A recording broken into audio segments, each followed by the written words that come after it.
ദൈവത്തിരുനാമം தேவனுடைய திருநாமம் மகிமைப்படுவதாக. ഇന്ന് രാവിലെ നമ്മുടെ കർത്താവായ നല്ല ദൈവത്തെ ആരാധിപ്പാൻ ദൈവം നമ്മളെ ഇടയാക്കിയത് ഓർത്ത് കർത്താവിനെ നന്ദിയോട് സ്തുതിക്കുന്നു, സ്തോത്രം ചെയ്യുന്നു. இன்றைய காலை பொழுதிலே தேவனை ஆராதிப்பதற்கு தேவன் நமக்கு பாராட்டின கிருபையை நினைத்து நாம் கர்த்தரை ஸ்தோத்திரிப்போம். എന്നോടുള്ള ബന്ധത്തിലും കർത്താവ് കഴിഞ്ഞ ദിവസങ്ങളിൽ കർത്താവിൻ്റെ വലിയ പരിപാലനം അനുഭവപ്പെടുവാനായിട്ട് ദൈവം എന്നെ ഇടയാക്കിയതോർത്ത് കർത്താവിനെ സ്തുതിക്കുന്നു. என்னுடைய வாழ்க்கையிலும் கடந்த நாட்களிலே தேவனுடைய கிருபையும் தேவனுடைய கருணையும் என் மீது இருந்ததை நான் உணர முடிந்தது. ചെറിയ സാക്ഷി പറഞ്ഞുകൊണ്ട് ഞാൻ വചന ശുശ്രൂഷയിൽ കടക്കുവാനായിട്ട് ആഗ്രഹിക്കുന്നു. ஒரு சின்ன சாட்சி சொல்லிவிட்டு நான் வேதத்திலே செய்திக்காக கடந்து செல்ல விரும்புகிறேன். ഞാൻ വർക്ക് ചെയ്യുന്ന കൺസേണില് കഴിഞ്ഞ 3 കൊല്ലമായിട്ട് കണ്ടിന്യൂ ചെയ്ത് വർക്ക് ചെയ്യുവാനായിട്ട് ദൈവം ഇടയാക്കി. நான் செய்கிற ஸ்தாபனத்திலே கடந்த 3 வருடங்களாக நான் அங்கே பணிபுரிந்து கொண்டிருக்கிறேன். അവിടെ ഒരു കോംപ്ലൈൻസ് ഓഡിറ്റ് വരുവാനായിട്ട് ഇടയായി തീർന്നു കഴിഞ്ഞ ദിവസങ്ങളിൽ. கடந்த நாட்களிலே அங்கே ஒரு ஆடிட் நடக்க ஏற்பட்டது. അതായത് ഗവൺമെന്റ് കോംപ്ലൈൻസിന്റെ ലീഗൽ ഓഡിറ്റ് ആണ് അത്. அது கவர்மெண்ட் இருந்து வருகிற ஒரு ஆடிட்டிங் நடந்தது அங்கே. ഫസ്റ്റ് ടൈമാണ് ആ കമ്പനിയിൽ ഞാൻ ആ കോംപ്ലൈൻസ് ഓഡിറ്റ് മധുര കോട്സിന്റെ UK ടീമിന്റെ അടുത്ത് നിന്ന് ഞാൻ അത് അറ്റൻഡ് ചെയ്യാനായിട്ട് ഇടയായി തീരുന്നത്. அது முதலாக என்னுடைய அனுபவத்திலே அப்படி ஒரு ஆடிட்டிங்ல எனக்கு அப்படி ஒரு பங்குகள்ல முடிந்தது. കുറെ സെറ്റ് ബാക്ക് ആ കമ്പനിക്ക് ഉണ്ടായിരുന്നു. அந்த கம்பெனிக்கு நிறைய காரியங்கள் இருந்தது.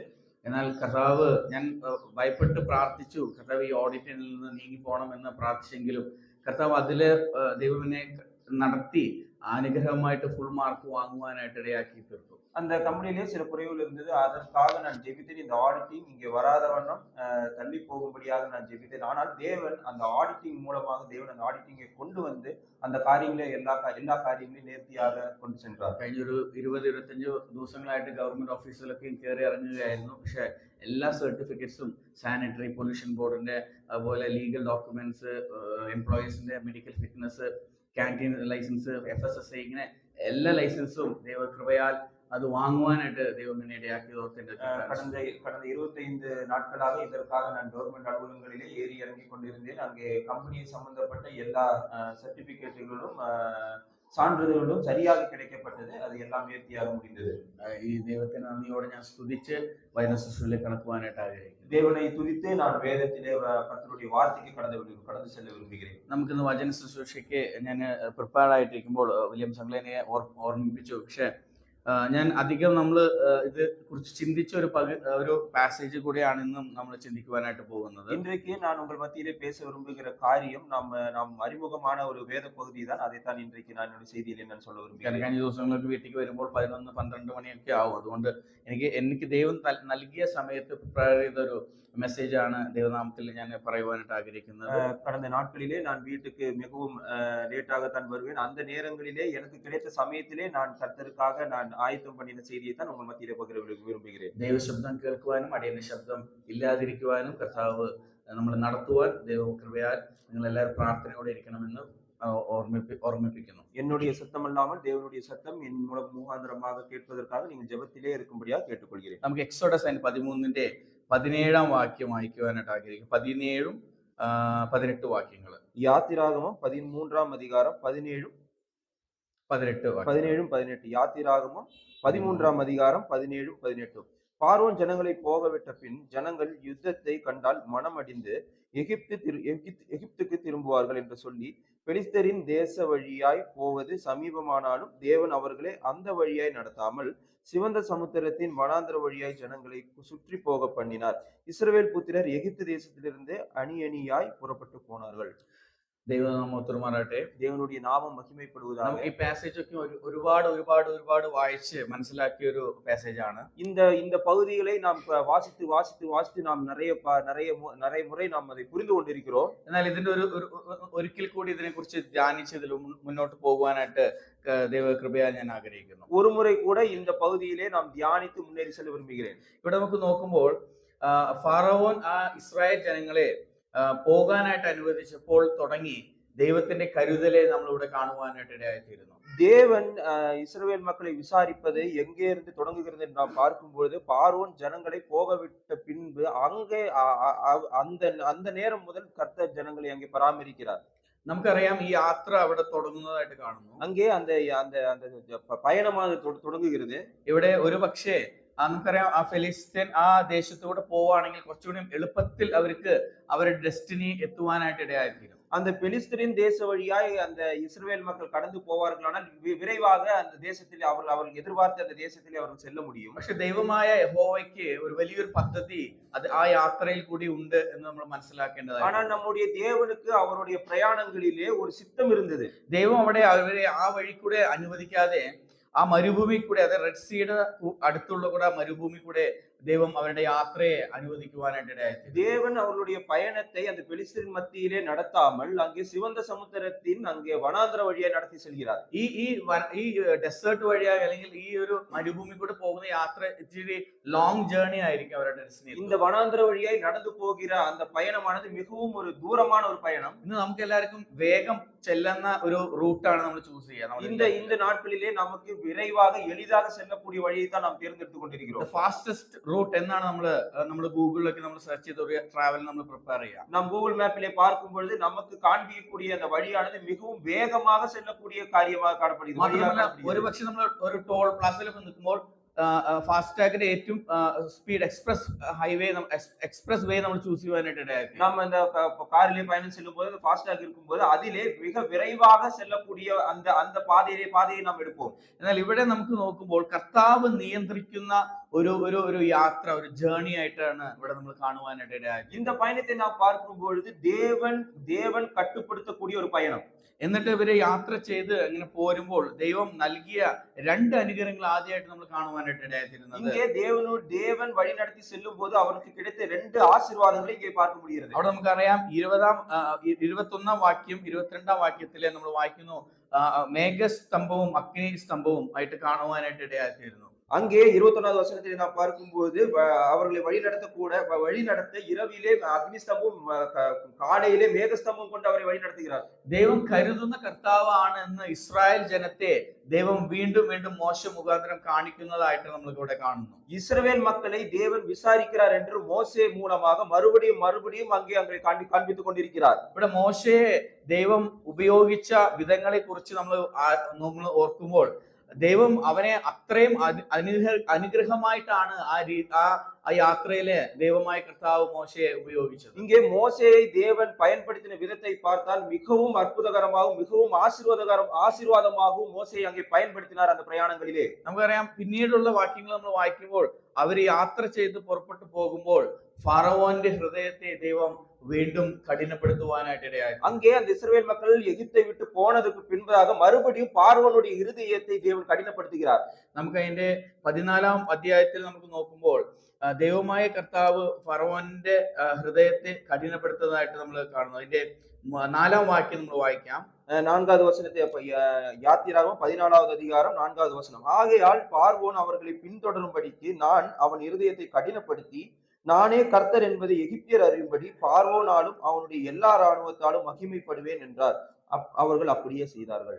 നമുക്കറിയാം നമ്മൾക്ക് ഈ ഇസ്രായേൽ ജനത്തിന് വിരോധമായിരുന്ന വലിയൊരു ശത്രുവായിരുന്നു ഈ ഫറവോൻ എന്ന ഒരു രാജാവ്. இஸ்ரவேல் ஜனத்துக்கு மிகவும் ஒரு எதிரியாக காணப்பட்ட நபர் தான் இந்த பார்வோன். അവൻ നമുക്കറിയാം ഇസ്രായേൽ ജനത്തോട് ചെയ്ത എല്ലാ ക്രൂരതയും നമുക്കറിയാം. അവര് അടിമകൾ കുഞ്ഞുങ്ങളെയും അവരുടെ മക്കളെയും അതുപോലെ അവരുടെ പെൺജാതികളും ഒക്കെയും സ്ലേവുകളായിട്ട് അടിമകളാക്കി ഒത്തിരി അവര് ബോണ്ടേജ് ലേബർ ആയിട്ട് അവർ വർക്ക് ചെയ്ത ഒരു കാലമായിരുന്നു இஸ்ராயல் ஜனம் கடந்துപോയ காலம். இஸ்ரவேல் ஜனங்கள் அங்கே எகிப்தில் இருக்கும் நாட்கள் அது மிகவும் ஒரு மோசமான காலகட்டமாக இருந்தது. பார்வோன் இஸ்ரவேல் ஜனங்களை சித்திரவதைப்படுத்தி கொண்டிருந்த காலகட்டமாக காணப்பட்டிருந்தது. എന്നാൽ ഇപ്പോൾ ഇവര് യാത്ര ചെയ്തപ്പോൾ ഒരുപക്ഷെ ഇസ്രായേൽ ജനം കരുതി കാണും ഈ ഫറവോനും ഇസ്രായേൽ തമ്മിലുള്ള ഒരു ബന്ധം അവിടെ അവസാനിക്കും, അല്ലെങ്കിൽ ആ ഒരു കഷ്ടകാലം അവസാനിച്ചു എന്ന് കരുതുമ്പോഴാണ് ദൈവമായ കർത്താവ് ഫറവോന്റെ ഹൃദയത്തെ കഠിനപ്പെടുത്തും. இந்த இஸ்ரவேல் மக்கள் எகிப்தை விட்டு போகும்போது அவர் நினைத்திருப்பார்கள் நம்மளுடைய கஷ்டம் இதோடு முடிந்தது என்று நினைத்துக் கொண்டு இருக்கும் வேளையில் தான் ஆண்டவராகிய இயேசு தேவன் அங்கே பார்வோனுடைய இருதயத்தை மறுபடியும் കഠിനപ്പെടുത്തുகிறார். നാം വിചാരിക്കും കർത്താവ് എന്തിനാണ് ഇവിടെ നിന്ന് വിടുതലാക്കി വന്നല്ലോ, ഇതോടെ ഈ ചാപ്റ്റർ എൻഡ് ആവാണല്ലോ എന്ന് വിചാരിക്കുമ്പോഴാണ് വീണ്ടും ഒരു പ്രശ്നം അവിടെ എഴുന്നേൽക്കുവാനായിട്ട് ഇടയായിത്തീരുന്നത്. நாம் ஒரு பிரச்சனையில் இருக்கும்போது அந்த பிரச்சனை முடிவெட்டுறது என்று நினைத்துக் கொண்டு இருக்கும் பொழுது அடுத்த பிரச்சனை வருகிறது. നമുക്കറിയാം നമ്മുടെ ജീവിതത്തിൽ പലപ്പോഴും ഒരു പ്രശ്നം അത് അവസാനിക്കുമ്പോൾ അടുത്ത പ്രശ്നം വരുമ്പോൾ നമുക്ക് കർത്താവിനോട് ചോദിക്കുന്നത് നമ്മൾ അറിയാം, എന്തിനാ കർത്താവ് തീർന്ന പ്രശ്നം വീണ്ടും റിപ്പീറ്റഡ് ആയിട്ട് എന്റെ ജീവിതത്തിൽ കടന്നു വരുന്നത്? ஒரு பிரச்சனை முடிவு நேரத்துல திருப்பி அடுத்த பிரச்சனை வரும்போது நாம் தேவனிடத்துல கேட்போம், இப்பதானே ஒன்று முடிஞ்சது, அதுக்குள்ளேயே அடுத்தது என்று நாம் கேட்கக்கூடிய ஒரு சூழ்நிலை, தேவனிடத்திலே கேட்கக்கூடிய ஒரு சூழ்நிலை, ஒரு மனநிலை நமக்கு ஏற்படும். എന്നാൽ ഇസ്രായേൽ ജനത്തിന്റെ കരച്ചിലും അവരുടെ നിലവിളിയൊക്കെ കേട്ട യഹോവയാം ദൈവം ഫറവോന്റെ സർവ്വ സൈന്യത്തെയും നശിപ്പിക്കുവാനായിട്ടാണ് ദൈവത്തിന്റെ പദ്ധതിയായിരുന്നത് എന്ന് ഇസ്രായേൽ ജനം അതുവരെ മനസ്സിലാക്കിയിട്ടുണ്ടായിരുന്നു. அங்கே இஸ்ரவேல் ஜனங்கள் தேவனிடத்திலே முறையிட்டு அழுது அந்த காலங்கள், அந்த காரியங்கள் எல்லாம் தேவனுக்கு தெரியும். அப்படி இருக்கும் பொழுது பார்வோனையும் பார்வோனுடைய சேனையை அழிக்கும்படியாகத்தான் தேவனுடைய சித்தமாக காணப்பட்டிருந்தது. നമുക്കറിയാം ഈ ഇസ്രായേൽ ജനം ഒരുപക്ഷെ ഇങ്ങനെ കരുതി കാണും, ദൈവം വീണ്ടും ഈ ഫറവോനെ അയച്ച് നമ്മളെ നശിപ്പിക്കുവാനായിട്ട് പോകുകയാണെന്ന് കരുതിയിരിക്കുന്ന സമയത്താണ് ദൈവത്തിന്റെ പദ്ധതി മോശ മനസ്സിലാക്കിയിരുന്നത്. அங்கே இஸ்ரவேல் ஜனங்கள் இந்த பார்வோனும் அவருடைய சேனையும் வருகிறதை கண்டபோது மறுபடியும் தேவன் எங்களை அழிக்க நினைக்கிறார் என்று நினைத்துக் கொண்டிருக்கும் பொழுதுதான் மோசேக்கு புரிந்தது தேவனுடைய சித்தம் என்னவென்று. മോശ ആ സിറ്റുവേഷൻസിലൊക്കെ അവൻ കാമായിട്ട് ഇരിക്കുവാനായിട്ട് ഇടയായി. அந்த சூழ்நிலையில எல்லாம் மோசே அமைதியாக சாந்தமாக இருந்தார். എനിക്കറിയാം ഓരോ നിമിഷവും ദൈവത്തോടു കൂടി അവൻ സംസാരിച്ചിട്ടായിരിക്കും മോശ ആ യാത്ര നിയന്ത്രിച്ചു കൊണ്ടുവന്നിരുന്നത്. தேவனோடு பேசிக்கொண்டுதான் அந்த வழியிலே அந்த பயணத்திலே மோசே நடந்து கொண்டிருந்திருப்பார். നമുക്ക് അതിന്റെ താഴോട്ടുള്ള വാക്യം 7-ാം അധ്യായത്തിലെ നമ്മളിങ്ങനെ വായിക്കുന്നത് എക്സോഡസ് 14:7 മുതൽ ഉള്ള വാക്യങ്ങൾ വായിക്കാം. യാത്രാമം 14:7 മുതൽ നിർത്തി വായിക്കാം നമുക്ക്. പ്രധാനமான 600 രഥങ്ങളെയും ഇവിടെ നമുക്ക് നോക്കുമ്പോൾ ഈ ഫറവോൻ 600 ബെസ്റ്റ് ചാരിയറ്റ്സിനെ എടുക്കുവാനായിട്ട് ഇടയായത്. அங்கே பிரதானமான 600 ரதங்கள், மிகவும் நல்ல ரதங்களை தேர்ந்தெடுக்கிறார். ഇവർക്ക് മനസ്സിലായി ഈ ഇസ്രായേൽ ജനത്തിന്റെ സർവീസ് ഒക്കെ കട്ടായി പോവുകയാണ്, അല്ലെങ്കിൽ ഇവരുടെ ഈ വർക്കൊക്കെ നിന്ന് പോവാണെന്ന് അറിഞ്ഞപ്പോൾ ഉടനെ ഫറവോൻ അയക്കുന്നത് അവന്റെ സർവ്വ സൈന്യത്തെ അയക്കുന്ന ഒരു രംഗത്തെ ഇവിടെ കാണുവാനായിട്ട് ഇടയായത്. இங்கே பார்வோன் புரிந்து கொண்டான், இனி இஸ்ரவேல் ஜனங்களிடத்திலிருந்து எந்த ஒரு நன்மையும் கிடைக்காது என்று நினைத்த உடனே அங்கே அவனுடைய சேனையை அவன் எழுப்புகிறான். ഇവിടെ ഫറവോന്റെ ഹൃദയത്തെ ദൈവം കഠിനമാക്കിയത് എന്താണെന്നുള്ളത് നമ്മൾ പിന്നീടുള്ള വാക്യത്തിൽ ധ്യാനിക്കുമ്പോൾ ദൈവാത്മാവ് നമ്മളെ വെളിപ്പെടുത്തും. ஏன் தேவன் பார்வோனுடைய இருதயத்தை கடினமாக்கினார் என்பதை பின்வரும் வசனங்களிலே நாம் புரிந்து கொள்ள முடியும். നമുക്ക് നോക്കാം 600 ബെസ്റ്റ് ചാരിയറ്റ്സിനെ എടുക്കുവാനായിട്ട്. அங்கே பிரதானமான 600 ரதங்கள். ഇതാണ് മെയിൻ ചാരിയറ്റ്. ഒരു ആർമഡ് ഫോഴ്സിനെ ഏറ്റവും ബെസ്റ്റ് ആയിട്ടുള്ള ഒരു ചാരിയറ്റ്സ് ആയിട്ട് ചില ചാരിയറ്റ്സ് കാണും. അതിന് പിന്നീടുള്ള കുറച്ച് അതിനേക്കാളും അടുത്ത ലെവലിലുള്ള ഒരു ഡിഫൻസ് ചാരിയറ്റ്സ് കാണും. അതുപോലെ ഇവിടെ നോക്കുമ്പോൾ 600 എണ്ണം എന്ന് പറയുമ്പോൾ നമ്മളൊന്ന് ഊഹിച്ചു നോക്കാം, ഒരു ചാരിയറ്റ് ഏകദേശം നമ്മുടെ സഭയുടെ ഒരു പകുതി കാണും. இந்த 600 இந்த ரதம் என்பது ஒரு யுத்தத்துக்கு தேவையானது மிகவும் சிறந்த ஆயுதங்களும் ரதங்களும். அதிலே இந்த 600 ரதங்களை என்று நாம் நினைக்கும் பொழுது ஒரு ரதத்தின் அந்த அளவானது நம்மளுடைய சபையின் பகுதி இருக்கலாம். അങ്ങനെ ഒരു 10 എണ്ണം വെച്ചാൽ തന്നെ ഇവിടുന്ന് ആ റോഡ് വരെ കവർ ചെയ്യാനിടയായി. அப்படி ஒரு 10 ரதங்களை நீங்கள் நிறுத்தினால் இங்கிருந்து அந்த ரோடு வரை இருக்கலாம். 100 വെച്ച് കഴിഞ്ഞാൽ നമുക്ക് കോയപ്പുതൂരിന്റെ ആ ടെർമിനസ് കഴിഞ്ഞ് കടന്നു പോകും. 100 വെച്ചீங்கன்னா அந்த கோயம்புத்தூரோட டெர்மினஸ் முடிஞ்சு செல்வது. അപ്പോൾ 600 എന്ന് പറഞ്ഞു കഴിഞ്ഞാൽ ഈ ഏകദേശം നല്ല ഒരു ഡിസ്റ്റൻസ് കവർ ചെയ്യാൻ പറ്റിയ ഒരു 600 ബെസ്റ്റ് ചാരിയറ്റ്സിനാണ് ഇവിടെ അവൻ ചൂസ് ചെയ്യുന്നത്. அங்கே ஒரு 600 சிறந்த ரதங்களை அங்கே அவன் தேர்ந்தெடுக்கிறான். അത് മാത്രമല്ല along with all other chariots, മറ്റ് രഥങ്ങളും പിന്നീട് എടുക്കുവാൻ. அது மட்டுமல்ல, எகிப்திലുള്ള மற்ற சகல ரதங்களையும் அவன் தேர்ந்தெடுக்கிறான். അതുപോലെ അവൻ അവിടെയുള്ള എല്ലാ കുതിരകളെയും അതുപോലെ എല്ലാ കുതിര ഭടന്മാരെയും ഒക്കെയും അവൻ പുറപ്പെടുവാനായിട്ട് പറയുന്നതായിട്ട് കാണും. அங்கே இருக்கும் குதிரை வீரர்கள், குதிரைகள், அங்கே இருக்கும் சிறந்த எல்லா காரியங்களும் அவன் கூட்டிக் கொண்டு செல்கிறான். ഫറവോൻ വിചാരിച്ചു ഈ സൈന്യത്തെയും ഇവൻ വെച്ചിരിക്കുന്ന എല്ലാ ആയുധത്തെയും ആർമഡ് ഫോഴ്സ് ഡിഫൻസിനൊക്കെ അയച്ചിട്ട് ഇസ്രായേൽ ജനത്തെ തിരിച്ച് ഈജിപ്തിലേക്ക് കൊണ്ടുവരുവാനായിട്ട് അവൻ വെറിയോടെ ഇരിക്കുമ്പോൾ കർത്താവിന്റെ പദ്ധതി ഇങ്ങനെയായിരുന്നു. ആ ഫറവോന്റെ യാത്ര അത് അവസാനത്തെ യാത്രയായിട്ട് ആണ് ദൈവമായിട്ട് കർത്താവ്. பார்வோன் தன்னுடைய சிறந்த ரதங்களையும் சிறந்த ஆயுதங்களையும் குதிரை வீரர்களையும் வைத்து இஸ்ரவேல் மக்களை திரும்பி தன்னுடைய அந்த ஒரு சேவைக்காக திரும்பி கொண்டு வர வேண்டும் என்று நினைத்துக் கொண்டிருந்தான். ஆனால் கர்த்தருடைய சித்தமோ அதல்ல, அதுக்கு பார்வோனுடைய கடைசி பயணமாக കാണപ്പെട്ടിരുന്നത്. ഇത് നമുക്കറിയാം, ഈ ഫാർവോന്റെ സേന ഇവരുടെ അടുത്ത് എത്തിയപ്പോൾ, ക്യാമ്പ് ചെയ്തവരുടെ അടുത്തെത്തിയപ്പോൾ ഇസ്രായേൽ ജനം തിരിഞ്ഞു നോക്കി മോശയോട് ചോദിക്കുന്ന ഒരു കാര്യമുണ്ട്. அதாவது பார்வோன் அங்கே இஸ்ரவேல் மக்கள் இடத்தில் நெருங்குகிறான். அப்பொழுது இஸ்ரவேல் மக்கள் திரும்பி பார்த்து அங்கே பார்வோனுடைய சேனைகளை பார்த்து அவர் சில காரியங்களை மோசே இடத்தில் கேட்கிறார்கள். നമുക്ക് അതിന് 11-ാം വാക്യം വായിക്കാം. 11வது வசனம். அன்றியும் அவர்கள் மோசேயை நோக்கி, எகிப்திலே பிரேத குழிகள் இல்லை என்றா வனாந்திரத்திலே சாகும்படி எங்களை கொண்டு வந்தீர், நீர் எங்களை எகிப்திலிருந்து புறப்பட பண்ணினதினால் எங்களுக்கு இப்படி செய்தது என்ன? ഇവിടെ അവർ ചോദിക്കുന്നത് നമുക്ക് ഈജിപ്തിലെ നമുക്ക് ഈ ഗ്രേവ്സ് ഒന്നും ഇല്ലേ, അല്ലെങ്കിൽ ശവക്കുഴികളൊന്നും ഇല്ലേ, എന്തിനാണ് ഇവിടെ കൊണ്ടുവന്ന് ഞങ്ങളെ കൊല്ലുവാനായിട്ട് ഇടയായിത്തീരുന്നത്? மோசேயை பார்த்து அவர்கள் கேட்கிறார், எகிப்திலே எங்களுக்கு சவக்கல்லறை இல்லை என்றால் நீ இங்கே கொண்டு வந்து என்னை சாகடிக்கிறீங்க என்று கேட்கிறார். മോശയോട് കർത്താവ് പറഞ്ഞു യെസ് എന്ന് പറഞ്ഞു. அங்கே மோசே ஆம் என்று சொன்னார். എനിക്കറിയാം ഈജിപ്തിലെ ഇല്ല, ഇത്രയും ആൾക്കാരനെ ദഹിപ്പിക്കാനായിട്ടുള്ള സ്ഥലം അവിടെ ഇല്ല മോശെ, അതുകൊണ്ടാണ് ഞാൻ ഇവരിനെ ഇങ്ങോട്ട് എത്തിപ്പിച്ചത് എന്ന് പറഞ്ഞു. அங்கே எகிப்திலே இவர்களை சாகடிப்பதற்கு இடமில்லை, அதனால தான் அவன் இங்கே கொண்டு வந்து என்று மோசே பதில் சொன்னார். നമുക്ക് പിന്നോട്ടുള്ള വാക്യത്തിൽ വായിക്കുമ്പോൾ മോശയോട് കർത്താവ് പറയുന്നു, കടലിന്റെ മേലെ അവൻ കൈ നീട്ടുവാനായിട്ട് പറയുന്നു. அங்கே மோசேயை பார்த்து கர்த்தர் சொல்லுகிறார், அந்த செங்கடலுக்கு நேராக தன்னுடைய கோலை நீட்ட சொல்கிறார்.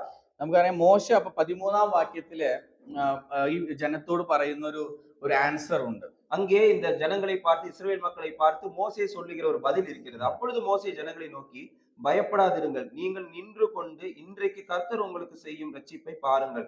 இன்றைக்கு நீங்கள் காண்கிற எகிப்தியரை இனி என்றைக்கும் காண மாட்டீர்கள். ഇവിടെ മോശ ആ ജനത്തോട് നോക്കി പറയാണ്, നിങ്ങള് ജസ്റ്റ് നിന്ന് ഇത് നോക്കാം. அங்கே மோசே அவர்களை பார்த்து சொல்ல, நீங்க இதை நின்று பாருங்க.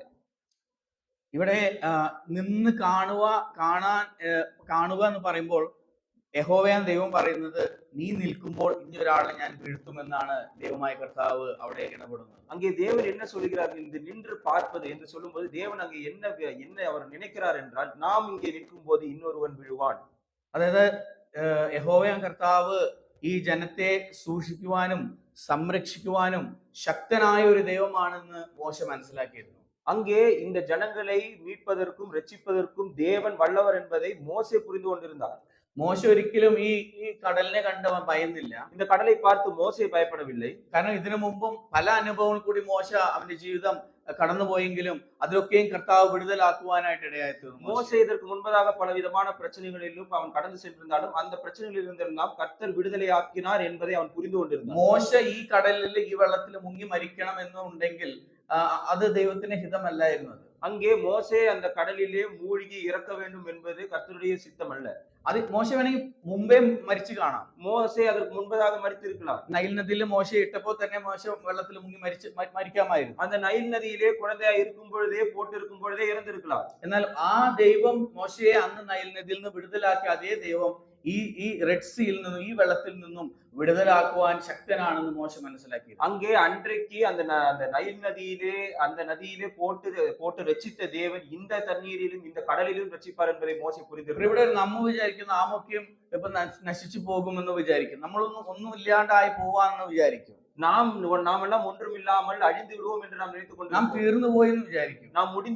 நம்மளுடைய வாழ்க்கை முடிந்தது என்று நினைத்துக் கொண்டிருக்கிறோம். നാം മുടിഞ്ഞു പോവാനാണെങ്കിൽ നമ്മൾ എന്നോ മുടിഞ്ഞു പോയി കാണും. நாம் அப்படி முடிந்து போக வேண்டும் என்றால் அது எப்பொழுதோ നാം ജനിച്ചപ്പോഴേ ഞാൻ മുടിഞ്ഞു പോയി കാണും. നാം പിറക്കും പോതേ അഴിഞ്ഞിരിக்கலாம். ഇത്ര ദൂരം ദൈവം കൊണ്ടുവന്നിട്ടുണ്ടെങ്കിൽ ദൈവത്തിനെ ഇനിയും നടത്തുവാനായിട്ട് കരുതും. ഇതുവരെ ദൈവം നടത്തി കൊണ്ടുവന്നിരുന്നാൽ ഇനിയും നടത്ത വല്ലവരായിരിക്കും. മോശയോട് ദൈവം പറഞ്ഞു, നീ ഭയപ്പെടേണ്ട, ഭ്രമിച്ചു നോക്കേണ്ട, ഞാൻ നിനക്ക് വേണ്ടി പ്രവർത്തിക്കുമെന്ന് മോശയോട് ദൈവം പറയും. നീ ഭ്രമിക്ക വേണ്ടാം, ആശ്ചര്യപ്പെട വേണ്ടാം, ഉനക്കാக நான் காரியங்களை செய்வேன் என்று கர்த்தர் சொல்கிறார். പിന്നീട് നമുക്കറിയാം മോശ ആ കോലിൻ നീട്ടിയപ്പോൾ ആ റെഡ് സീ അത് പിളർക്കുവാനായിട്ട് ഇടയായി. அங்கே மோசேயினுடைய கோலை அந்த கடலுக்கு நேராக நீட்டின போது அந்த கடல் இரண்டாக பிரிகிறது. പിന്നീട് നമുക്കറിയാം ആ ജനങ്ങൾ മൊത്തം വരണ്ട നിലത്തിൽ കൂടി നടക്കുവാനായിട്ട് ഇടയായി.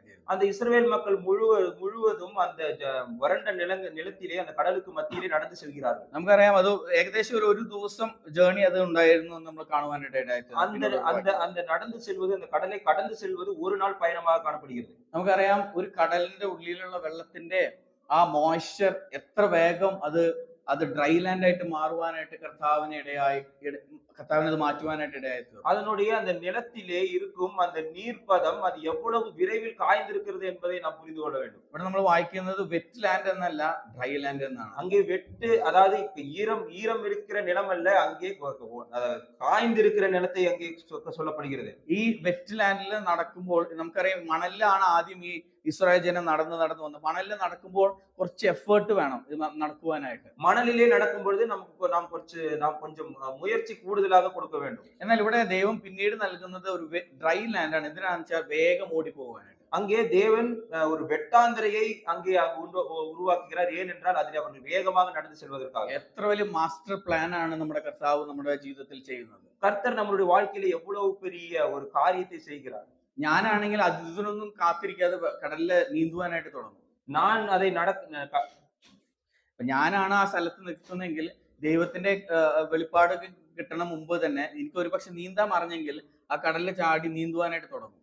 ஒருவேளை நான் அந்த இடத்திலே இருந்திருப்பேன், ஆனால் கர்த்தருடைய சித்தம் எனக்கு வருவதற்கு முன்பதாக நான் அந்த கடலிலே குதித்து நீந்த தொடங்கி இருப்பேன். എന്നാൽ ഇവിടെ മോശ കർത്താവിന്റെ ഓരോ നിയന്ത്രണത്തിനും കർത്താവിന്റെ ഓരോ കമാൻഡ്സിനും വേണ്ടി അവൻ കാത്തിരിക്കുവാനായിട്ട് ഇടയായി. ஆனால் மோசே இங்கு கர்த்தருடைய ஒவ்வொரு வார்த்தைக்காகவும் ஒவ்வொரு கட்டளைக்காகவும் ஒவ்வொரு வழிநடத்துதலுக்காகவும் அங்கே காத்து கொண்டிருந்தார். പിന്നെ നമുക്കറിയാം ഒരു ബാരിയർ ഇവര് കടന്നതിന് ശേഷം മറ്റുള്ള ആ ഫറവോൻ ആ സൈന്യത്തെ കടക്കാത്ത രീതിയിലെ ഒരു ഇരുട്ട് വരെ മൂടുവാനായിട്ട് ഇടയായിത്തീരും. அங்கே இவர்கள் கடந்து சென்ற பின்பதாக பார்வோனுடைய சேனைகளும் உள்ளே வரும்பொழுது அங்கே ஒரு இருள் மூடப்படுகிறது. പിന്നെ അടുത്ത ഡേ ഹാഫില് ഇവർ കടക്കുവാനായിട്ട് ഇടയായി. അതായത് ഫാർവോൻ സൈന്യവും ഇതിനുള്ളിലേക്ക് വരുവാനായിട്ട് ഇടയായി. இங்கே இவர்கள் இஸ்ரவேல் ஜனங்கள் அங்கே கடந்து போனதுக்கு பின்பாக அடுத்த நாள் மதிய வேளைகளில் இவர்கள் உள்ளே வருகிறார்கள். നമുക്കറിയാം പിന്നീട് സംഭവിച്ച വലിയൊരു കാര്യം നമുക്ക് അറിയുവാനായിട്ട് ഇടയായി. அதற்கு பின்பதாக நடந்த மிகப்பெரிய காரியம் நமக்கு தெரியும். അതായത് കർത്താവ് ആ രണ്ടായിട്ട് നിൽക്കുന്ന ആ സമുദ്രത്തെ അവൻ ഒന്നിപ്പിക്കുവാനായിട്ട് ഇടയായി. அங்கே இந்த பிளந்து நின்று கொண்டிருந்த இந்த சமுத்திரத்தை தேவன் மறுபடியும் ஒன்றாக்குகிறார். നമുക്കറിയാം ആ ഫറവോന്റെ സർവ്വ സൈന്യവും അവന്റെ സർവ്വ ഭടന്മാരും കടലിലെ നശിക്കുവാനായിട്ട് ഇടയായിത്തീരും. அங்கே பார்வோனுடைய அத்தனை சேனைகளும் அந்த கடலிலே மூழ்கி அழிந்தது. പ്രിയപ്പെട്ടവരെ, ഇപ്പോൾ ഫറവോനെ കുറിച്ച് ഇനി ഒരിക്കലും ഇവർ ഭയപ്പെടാത്ത രീതിയിലാണ് കർത്താവ് ഇവിടെ ഇടപെട്ടത്. அங்கே இந்த பார்வோனை பார்த்து இஸ்ரவேல் ஜனங்கள் இனி பயப்படாத வண்ணம் அங்கே கர்த்தர் அந்த அற்புதத்தை செய்திருக்கிறார். ഓരോ വാദകളും മോശ കാണിക്കുമ്പോഴും വീണ്ടും ഫറവോൻ കഠിനപ്പെട്ടപ്പോൾ ഇവരുടെ കോൺഫിഡൻസ് കുറഞ്ഞു കാണും. இங்கே தேவன் அவ்வளவு வாதைகளை பார்வோனுக்கும் எகிப்தின் ஜனங்களுக்கு விரோதமாக காண்பித்த பொழுதும் அவன் மறுபடியும் அவனுடைய இருதயம் கடினப்பட்ட பொழுது அந்த இஸ்ரவேல் ஜனங்களுடைய நம்பிக்கை குறைந்து கொண்டே இருந்தது. ഇപ്പോൾ അതേപോലെ ഒരുപക്ഷെ ഈ ഫാറവോൻ ഈജിപ്തിലെ ജീവിച്ചുകൊണ്ടിരുന്നപ്പോഴും ഇവര് സേഫായിട്ട് ഇസ്രായേൽ ജനം വന്നാലും ഇവരുടെ മനസ്സിലൊരു പേടി കാണും ഫറവോനും ഫറവോന്റെ സൈന്യത്തെയും കുറിച്ച്. அங்கே இவர்கள் இஸ்ரவேல் மக்கள் அந்த எகிப்தை விட்டு வெளியே வந்திருந்த பொழுதும் ஒரு ரீதியிலே அந்த இஸ்ரவேல் மக்களுடைய மனதிலே ஒரு பயம் இருந்திருக்கும்.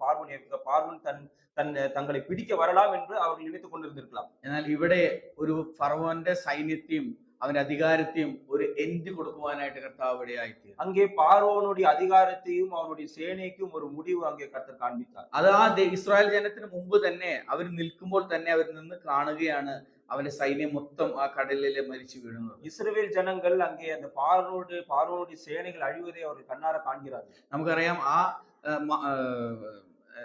ഡെഡ് ബോഡീസ് ആ ഓഷ്യൻസിലെ ഫ്ലോട്ട് ചെയ്യണതും അത് കരയോട് അടുക്കുന്നതും ഒക്കെയും ഇവര് കാണുവാൻ വിറ്റ്നസ് ചെയ്യുവാനായിട്ട് ഇടയായി. இஸ்ரவேல் ஜனங்கள் அந்த பார்வோனுடைய சேனைகள் இறந்து அதனுடைய சரீரங்கள் பிணங்கள் அங்கே மிதப்பதை அவர்கள் காண்கிறார்கள். അതിന്റെ 25 വാക്യം, അത് 14 എക്സോഡസ് 14 25 താഴോട്ടുള്ള 25 വാക്യം വായിക്കുവാനായിട്ട് ആഗ്രഹിക്കുന്നു. 14:25 அவர்களுடைய ரதங்களிலிருந்து உருளைகள் கழலவும் அவர்கள் தங்கள் ரதங்களை வருத்தத்தோடு நடத்தவும் பண்ணினார். அப்பொழுது எகிப்தியர் இஸ்ரவேலரை விட்டு ஓடி போவோம், கர்த்தர் அவர்களுக்கு துணை நின்று எகிப்தியருக்கு விரோதமாய் யுத்தம் பண்ணுகிறார் என்றார்கள். ഇവിടെ അവർ മരിക്കുന്ന മുമ്പ് നടന്ന ഒരു സംഭവമാണ്. അവര് മനസ്സിലാക്കി ഇവർക്കെതിരായിട്ട് നിൽക്കുന്നത് മോശയോ ഇസ്രായേൽ ജനമല്ല, പക്ഷേ യഹോവയാം ദൈവമാണെന്ന് മനസ്സിലാക്കുവാനായിട്ട് ഇടയായി. இங்கே அந்த சேனைகளுக்கு அந்த யுத்த வீரர்கள் அங்கே சொல்லுகிறார்கள், இங்கே அவர்கள் மோசே அல்ல, இஸ்ரவேல் ஜனங்கள் அல்ல அங்கே போரிடுவது, அவர்களுக்காக தேவன் யுத்தம் செய்கிறார் என்று அவர்கள் சொல்லுகிறார்கள். അവർക്കറിയാം അവരുടെ ദൈവം ഇടപെടുവാൻ തുടങ്ങിയപ്പോൾ അവർ വീണ്ടും തിരിച്ചു പോകാം എന്ന് വിചാരിക്കുന്ന സമയത്ത് വീണ്ടും ആ കടല് ഒന്നിക്കുവാനായിട്ട് ഇടയായിത്തീരുന്നു എന്ന് നമ്മൾ ഇവിടെ മനസ്സിലാക്കി. இஸ்ரவேலின் தேவன் அவருக்கு விரோதமாக செயல்படுகிறார் என்று அவர் புரிந்து அவர்கள் பின்னோக்கி செல்ல நினைத்த பொழுது அங்கே கடல் அவர்களை மூடுகிறது. അതിന്റെ 28 വാക്യത്തിന്റെ അവസാനത്തിൽ ഇങ്ങനെ വായിക്കുന്നു, no one of them survive. 28வது அதிகாரம் 28வது வசனம் கடைசி பாகத்திலே சொல்லுகிறது, அவர்களில் ஒருவனாகிலும் தப்பவில்லை. പ്രിയപ്പെട്ടവരെ, ദൈവത്തിന്റെ വഴിനടത്തല് എത്രമാത്രം വലുതാണെന്ന് മോശ മുഖാന്തരം ഇസ്രായേൽ ജനം മനസ്സിലാക്കുവാനായിട്ട് ഇടയായി. அங்கே தேவனுடைய அந்த வழி நடத்துதல் எவ்வளவு பெரிதாக இருக்கிறது என்று மோசே மூலமாக அந்த இஸ்ரவேல் மக்களுக்கு புரிந்தது. നമ്മുടെ എതിരാളിയുടെ ബലത്തിന്റെ വലുപ്പമല്ല പ്രിയപ്പെട്ടവരെ നമ്മുടെ ജീവിതത്തിൽ നമ്മൾ കാണുന്നത്. പക്ഷേ നമ്മുടെ കൂടെയുള്ള ഒരു ദൈവ സാന്നിധ്യത്തിന്റെ ബലമാണ് നമ്മുടെ ജീവിതത്തിൽ നമുക്ക് വേണ്ടത്. நம்முடைய வாழ்க்கையிலே எதிரியின் வல்லமை அல்ல நாம் பார்க்க வேண்டியது, நம் கூட இருக்கிற தேவன் எப்பேற்பட்டவர் என்பதை நாம் புரிந்து கொள்ள வேண்டும். നമ്മുടെ എതിരിയുടെ പടകളുടെ എണ്ണങ്ങളുടെ വലുപ്പമല്ല നമ്മുടെ ജീവിതത്തിൽ ഭയമായിട്ട് വരുന്നത്, മറിച്ചോ നമ്മുടെ കൂടെയുള്ള കർത്താവിന്റെ ദൈവകരത്തിന്റെ ശക്തിയെ നാം മനസ്സിലാക്കി സന്തോഷിക്കേണ്ടതായി. நம்முடைய எதிரியின் அந்த சேனைகளின் அந்த அந்த ரதங்களின் எண்ணங்கள் அல்ல நம்மளுடைய வாழ்க்கையிலே அதுக்கு தடையாக நிற்பது, நம்மளுடைய தேவனுடைய கரங்களின் வல்லமையை நாம் பார்க்க வேண்டும். ഞാൻ ഇവിടെ നിർത്തുവാനായിട്ട് ആഗ്രഹിക്കുന്നു. நான் இங்கே நிறுத்த விரும்புகிறேன். ഇവിടെ ഒരു കാര്യം കൂടി ഓർമ്മിപ്പിക്കുന്നു. മോശ കർത്താവിനോട് ഉണ്ടായിരുന്ന, മോശയ്ക്കും കർത്താവും തമ്മിലുള്ള ആ ഒരു ബന്ധത്തെ കുറിച്ച് പറഞ്ഞു നിർത്തുവാനായിട്ട് ആഗ്രഹിക്കുന്നു. இங்கே தேவனுக்கும் மோசேக்கும் இருக்கிற ஒரு உறவை நான் நிறைவு செய்ய விரும்புகிறேன். ഇത്രയും ജനങ്ങൾ എതിരായിട്ട് നിന്നപ്പോഴും മോശയ്ക്ക് ഉണ്ടായിരുന്ന ഒരേ ഒരു ബലൻ, ഒരേ ഹോപ്പ്, കർത്താവായ ദൈവം അവന്റെ കൂടെ ഉണ്ടെന്നുള്ളത്. அந்த இஸ்ரவேல் ஜனங்கள் முழுவதும் மோசேக்கு எதிராக நின்றிருந்த பொழுது மோசேக்கு துணையாகவும் ஆதரவாகவும் அவனுக்கு நம்பிக்கையாகவும் இருந்தது தேவனாக இருந்தார். ദൈവം പറഞ്ഞ എല്ലാ കാര്യങ്ങളും അതത് പടി മോശ ചെയ്യുവാനായിട്ട് ഇടയായി. தேவன் சொன்ன அத்தனை காரியங்களையும் அப்படியே செய்தார் மோசே. അത് മുഖാന്തരം ദൈവനാമോക്തിടുവാനായിട്ട് ഇടയായി. അതിൻ മൂലமாக കർത്തരുடைய தேவனுடைய നാമം മഹിമപ്പെട്ടത്. ഈ ദൈവം നമ്മുടെ കൂടെ ഉണ്ടെങ്കിൽ നമുക്കും നമ്മുടെ ജീവിതത്തിൽ വരാമായിരുന്ന എല്ലാ പ്രതികൂല സാഹചര്യങ്ങളും നമുക്ക് തരണം ചെയ്യുവാനായിട്ട് ഇടയായി. தேவன் நம்மோடு இருப்பாரானால் நம்மளுடைய வாழ்க்கையிலே நேரிடும் எல்லா பிரச்சனைகளையும் நாம் அதை கடந்து செல்ல கர்த்தர். ഈ ഫറവോനെ പോലത്തെ പ്രശ്നങ്ങൾ നമ്മുടെ ജീവിതത്തിൽ വന്നാലും അതിലും ഒക്കെയും വിടുതലാക്കുവാനായിട്ട് നമ്മുടെ സർവശക്തനായ ദൈവം നമ്മുടെ കൂടെ ഉണ്ടെന്നുള്ള ബോധ്യം നമ്മുടെ ജീവിതത്തിൽ വരട്ടെ. அதாவது பார்வோனை போல பிரச்சனை நம்முடைய வாழ்க்கையிலே வந்தாலும் பார்வோனை வெல்லக்கூடிய தேவன் நம் மத்தியிலே நம்மளுடைய வாழ்க்கையிலே இருக்கிறார் என்பதை நாம் புரிந்து கொள்ள வேண்டும். എത്ര നല്ല ദൈവമാണ് നമ്മുടെ കൂടെ ഉള്ളത്. எவ்வளவு நல்ல தேவன் நம்மோடு இருக்கிறார். നാം വിചാരിക്കുന്നതിനേക്കാളും അത്ഭുതമായിട്ട് നമുക്ക് വേണ്ടി റിസൾട്ട്സ് നൽകുന്ന ഒരു ദൈവമാണ്. നാം ചിന്തിപ്പதற்கும் നാം നിனைப்பதற்கும் മേലാക ഫലങ്ങളെ കൊടുക്കக்கூடிய ദൈവം. ഇവരുടെ ആവശ്യം ഇസ്രായേൽ ആ ഈജിപ്തിൽ നിന്ന് വിടുതലായി ഇവരുടെ ദേശത്തേക്ക് വരണം എന്ന് മാത്രമായിരുന്നു ഒരു ആഗ്രഹം. പക്ഷെ ദൈവത്തിന്റെ പദ്ധതി അതല്ലായിരുന്നു. ആ സർവ്വ സൈന്യത്തെയും നശിപ്പിച്ച് കളയണം, അതും ഇസ്രായേൽ ജനത്തെ കാണുക എന്നായിരുന്നു കർത്താവിന്റെ പദ്ധതി. இஸ்ரவேல் ஜனங்களுக்கு அந்த எகிப்திலிருந்து விடுதலை பெற்று இஸ்ரவேலுடைய தன்னுடைய சொந்த நாட்டிற்கு திரும்ப வேண்டும் என்பதுதான் அவர்களுடைய எதிர்பார்ப்பா இருந்தது. ஆனால் கர்த்தர் அதற்கு மேலாக அந்த சேனையை அடித்து அவர்களை ரட்சித்தார். ഈ ദൈവം ഇന്നും പ്രവർത്തിക്കുവാൻ കഴിവുള്ള ദൈവമാണ്.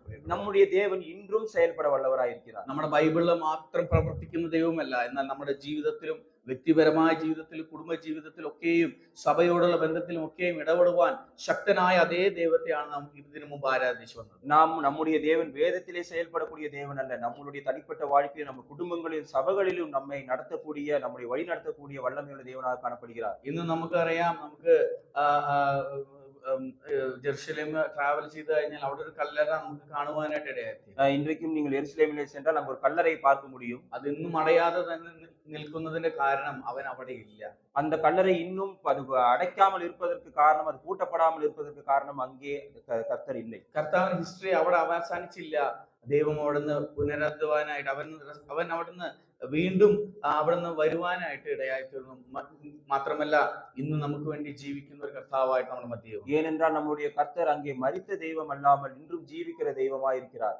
ഇത്ര നല്ല ദൈവത്തെ നമ്മുടെ കൂടെ നമുക്ക് കരുതുവാനും നമ്മുടെ ഒപ്പം നമ്മുടെ അപ്പായെ നമ്മള് അപ്പാ പിതാവേ എന്ന് നമ്മൾ വചനത്തിൽ നമ്മൾ പ്രാർത്ഥിക്കുമ്പോഴൊക്കെ നമ്മൾ ഓർക്കേണ്ടതായിട്ടുണ്ട്. പക്ഷെ ആ റിലേഷൻഷിപ്പ് റിയൽ ആയിട്ട് നമ്മുടെ ജീവിതത്തിൽ ഇടപെടുന്നുണ്ടോ നമ്മൾ ഓർക്കേണ്ടതായി. நாம் ஜெபங்களிலே அப்பா பிதாவே என்று நாம் கூப்பிடுகிறோம், ஆனால் அந்த உறவு நம்முடைய வாழ்க்கையிலே உண்மையாக இருக்கிறதா என்று நாம் നമ്മുടെ കർത്താവിനോട് എന്തും തുറന്നു പറയാം. நம்மளுடைய தேவனிடத்திலே நாம் எதையும் கேட்கலாம், எப்படியும் கேட்கலாம். അത് ദൈവം നമ്മുടെ കാര്യങ്ങളെല്ലാം വ്യക്തമായിട്ട് കേൾക്കുവാനായിട്ട് റെഡി ആയിരിക്കുന്ന ഒരു കർത്താവാണ്. நம்மளுடைய பிரச்சனைகளிலும் நம்மளுடைய குறைவுகளையும் கேட்பதற்கு அவர் தயாராக இருக்கிறார், காதுள்ளவராக இருக்கிறார். മോശ ജസ്റ്റ് ഒരു മുട്ടുകുത്തി പ്രാർത്ഥിച്ചു അങ്ങനെ വാങ്ങിച്ചു എന്നല്ല ഞാൻ വിചാരിക്കും. അവൻ നടക്കുമ്പോഴും അവൻ ചോദിക്കും, കർത്താവെ അടുത്ത് എന്താ ചെയ്യണ്ടേ, ദൈവമേ അടുത്ത് എന്താ ചെയ്യണ്ടേ. ഇങ്ങനെ ഓരോ സ്റ്റെപ്പ് ബൈ സ്റ്റെപ്പ് അവൻ കർത്താവിന്റെ അടുത്ത് നിന്ന് അവൻ ആ ഒരു കമാൻഡ്സ് അവൻ വാങ്ങിക്കുവാനായിട്ട് ഇടയായി. மோசே முழங்கால் படியிட்டு அங்கே கர்த்தரிடத்தில் என்ன செய்ய வேண்டும் என்று அவன் கேட்டிருக்க மாட்டார். அதற்கு பதிலாக அவர் நடக்கும் பொழுதும் உட்காரும் போதும் அவர் செய்கிற ஒவ்வொரு செயலிலும் நான் அடுத்தது என்ன செய்ய வேண்டும் என்று தேவனோடு கேட்டுக்கொண்டிருந்திருப்பார். ഈ ദൈവത്തോട് നമുക്കും ഇതുപോലെ ചോദിക്കാം. നമ്മൾ അപ്പന്റെ അടുത്ത് ചോദിക്കുന്നേക്കാളും കൂടുതൽ ഇന്റിമസി ആയിട്ട് ദൈവത്തോടൊന്ന് സംസാരിക്കുവാനായിട്ട് കഴിയും. நாம் நம்மளுடைய தகப்பனிடத்தில் கேட்பதை காட்டிலும் கூடுதலாக நம்மளுடைய தேவனிடத்திலே தாராளமாக நாம் അങ്ങനെ கேட்கலாம். പ്രശ്നങ്ങൾ പ്രതികൂലങ്ങൾ എന്തായാലും തന്നെ അവന്റെ മേൽ വെച്ചുകൊള്ളും. അവനോട് സംസാരിക്കാൻ തുടങ്ങുമ്പോൾ നമ്മുടെ ജീവിതം അത്രയും ധന്യമായി തീരും. நாம் அவரோடு பேச தொடங்கும் பொழுது நம்மளுடைய வாழ்க்கை ஆசீர்வாதமாக மாறும். ഇങ്ങനെ ഇരിക്കുമ്പോൾ ഒരു പാട്ടിന്റെ വരികള് എനിക്ക് ഓർമ്മ വരുന്നുണ്ട്. അത് പാടി ഞാൻ ഇരിക്കുവാനായിട്ട് ആഗ്രഹിക്കും. இப்படி நான் பேசிக்கொண்டு இருக்கும் பொழுது எனக்கு ஒரு பாடல் வரி ஞாபகம் வருகிறது. அதை பாடி நாம் நிறைவு செய்வோம்.